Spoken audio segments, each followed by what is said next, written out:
بسم اللہ الرحمن الرحیم۔ السلام علیکم سامعین، آج کی ویڈیو میں شب برات کے نوافل کا تذکرہ کریں گے۔ چند دن بعد شب برات آنے والی ہے، بڑی بابرکت رات ہے، رحمتوں والی رات ہے، توبہ اور استغفار کی رات ہے۔ اللہ پاک اس رات میں عبادت کرنے والوں کی عبادت کو قبول فرماتا ہے اور توبہ کرنے والوں کی توبہ قبول فرماتا ہے، ان کے گناہ بخش دیتا ہے۔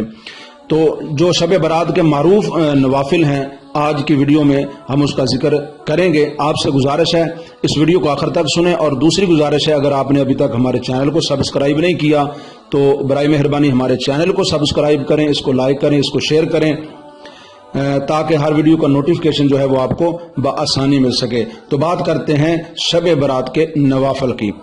حضرت علی رضی اللہ تعالی عنہ فرماتے ہیں کہ میں نے شعبان کی 15ویں رات کو حضور صلی اللہ علیہ وسلم کو دیکھا کہ آپ نے 14 رکعت نماز ادا فرمائی، پھر آپ نے بیٹھ کر سورۃ فاتحہ، سورۃ اخلاص، سورۃ فلق، سورۃ ناس 14 بار پڑھی، پھر آیت الکرسی ایک بار پڑھ کر لقد جاءکم رسول من انفسکم یعنی سورۃ توبہ کی آخری آیت، اس پوری آیت پڑھی۔ اس سے فارغ ہو کر نبی کریم صلی اللہ علیہ وسلم نے فرمایا، اے علی، جو ایسا عمل کرے جیسا کہ میں نے کیا ہے تو اس کو 20 مقبول حجوں اور 20 سال کے روزوں کا ثواب ہوگا۔ نمبر 2، جو شخص اس رات کو 4 رکعت نفل پڑھے اور دن کو روزہ رکھے تو اللہ تعالیٰ اس کے 50 سال کے گناہوں کو معاف فرما دے گا۔ نمبر 3، جو شخص 8 رکعت نفل پڑھے اور ہر رکعت میں سورۃ فاتحہ کے بعد 11 بار سورۃ اخلاص یعنی قل هو اللہ احد پڑھے، پھر اس کا ثواب سیدہ فاطمہ الزہرا رضی اللہ تعالی عنہما کی روح کو بخشے، تو اس کے متعلق حضرت فاطمہ رضی اللہ تعالی عنہما فرماتی ہیں کہ میں جنت میں اس وقت تک قدم نہیں رکھوں گی جب تک اس پڑھنے والے کی شفاعت نہ کروا لوں اللہ کی بارگاہ سے۔ نمبر 4، حضور نبی اکرم صلی اللہ علیہ وسلم نے فرمایا کہ جس نے 12 رکعت نفل پڑھے، ہر رکعت میں سورۃ فاتحہ کے بعد 10 بار سورۃ اخلاص پڑھی، تو اس کے تمام گناہ مٹا دیے جاتے ہیں اور اس کی عمر میں برکت عطا کر دی جاتی ہے۔ حضور نبی پاک صلی اللہ علیہ وسلم نے فرمایا کہ جس نے 15 شعبان کا روزہ رکھا اسے 2 سال، ایک گزشتہ اور ایک آئندہ کے روزوں کا ثواب ہوگا۔ اور ایک روایت یہ بھی ہے کہ 15 شعبان کو جن، پرندے، درندے اور سمندر کی مچھلیاں بھی روزہ رکھتی ہیں۔ اور نمبر 5، صلاۃ و تسبیح۔ صلاۃ و تسبیح کے نوافل جو بڑے مشہور اور معروف نوافل ہیں، اس کا بے انتہا ثواب ہے۔ حضور نبی اکرم صلی اللہ علیہ وسلم نے اپنے چچا حضرت عباس رضی اللہ تعالیٰ کو فرمایا، یا اماہ الا اعطیکا، اے چچا کیا میں تم کو عطا نہ کروں؟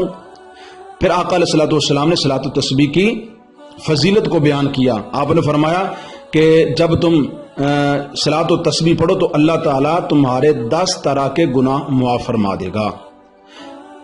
1 اگلے گناہ، نمبر 2 پچھلے گناہ، 3 پرانے، 4 نئے، جو بھول کر کیے ہوں، جو قصدن کیے ہوں، چھوٹے، بڑے، پوشیدہ اور ظاہر، یہ 10 قسم کے گناہ اللہ تعالیٰ صلاۃ و تسبیح کی برکت سے بندے کے گناہوں کو معاف فرما دیتا، مٹا دیتا ہے۔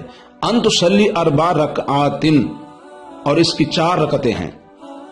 اس کے بعد نبی پاک صلی اللہ علیہ وسلم نے صلاۃ و تسبیح کی ترکیب تعلیم فرمائی۔ آپ نے فرمایا اگر تم سے ہو سکے تو ہر روز 1 بار صلاۃ و تسبیح پڑھا کرو، اور اگر روزانہ نہ پڑھ سکو تو ہر جمعے میں 1 بار پڑھو، اور اگر یہ بھی نہ ہو سکے تو پھر 1 مہینے میں 1 بار پڑھو۔ اور حضور نے فرمایا اگر یہ بھی نہ ہو سکے تو کم از کم اپنی زندگی میں 1 بار اس کو لازمی پڑھو۔ اب صلاۃ و تسبیح کی نیت اور اس کا طریقہ سماعت فرمائیں۔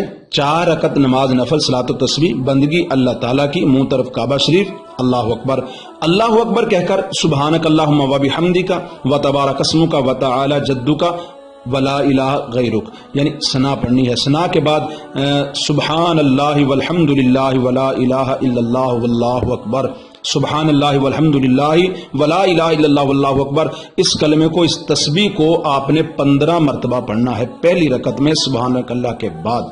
پھر اعوذ باللہ من الشیطان الرجیم بسم اللہ الرحمن الرحیم، اس کے بعد سورۃ فاتحہ، سورۃ فاتحہ کے بعد کوئی آپ سورت ملا لیں، پڑھیں۔